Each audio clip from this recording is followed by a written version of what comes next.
Hi friends, welcome to Nahash kitchen.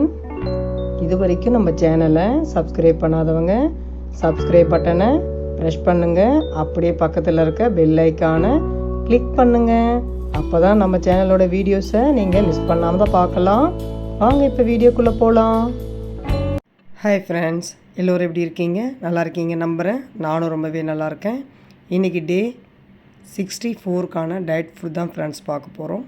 எப்பவும் போல் காலையில் exercise வாக்கிங்லாம் முடிச்சுட்டு காஃபி குடித்தேன். மார்னிங் டிஃபன் பண்ணுறதுக்கே ரொம்ப லேட் ஆகிடுச்சி. இன்றைக்கி கொடி தோசை பண்ணேன். 3 வகையான சட்னி அண்டு கேரட் தோசை, கொத்தமல்லி தோசை அண்டு ஒயிட் தோசை. அசோக சக்கரத்துக்கு ஒரு ப்ளூ கலரில் மினி இட்லி ஊற்றிட்டு பண்ணேன் ஃப்ரெண்ட்ஸ்.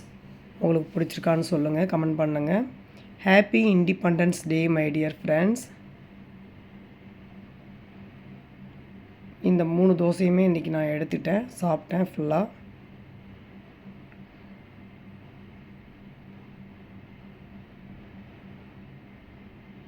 இந்த க்ரீன் சட்னியும் கருவேப்பிலை, கொத்தமல்லி, புதினா அண்டு கோகனட், வெறும் கோகனட் போட்டு பச்சை மிளகாய் சேர்த்து ஒயிட் சட்னி.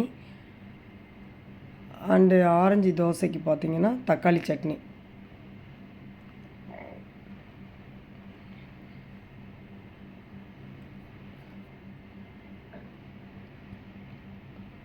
மதியம் சமையல் முடிகிறதுக்குள்ளே இடையில பசி எடுத்ததுன்னு 2 வாழைப்பழம் ஹனி கலந்து சாப்பிட்டேன் ஃப்ரெண்ட்ஸ்.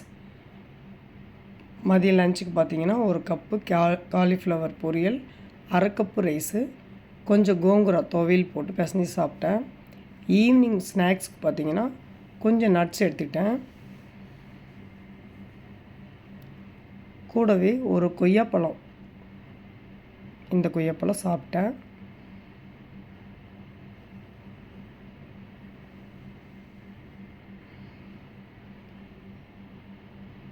நைட்டுக்கு பார்த்திங்கன்னா 2 சின்ன தோசை புதினா துவையலில் சாப்பிட்டேன். வீடியோ எடுக்கிறதுக்கு மறந்துட்டு சாப்பிட ஆரம்பிச்சிட்டேன். அப்புறம் ஞாபகம் வந்த உடனே வீடியோ எடுத்தேன் ஃப்ரெண்ட்ஸ். யாரெல்லாம் இந்த ஹெல்த்தி டயட்டை ஃபாலோ பண்ணுறீங்கன்னு எனக்கு கமெண்ட் பண்ணுங்கள்.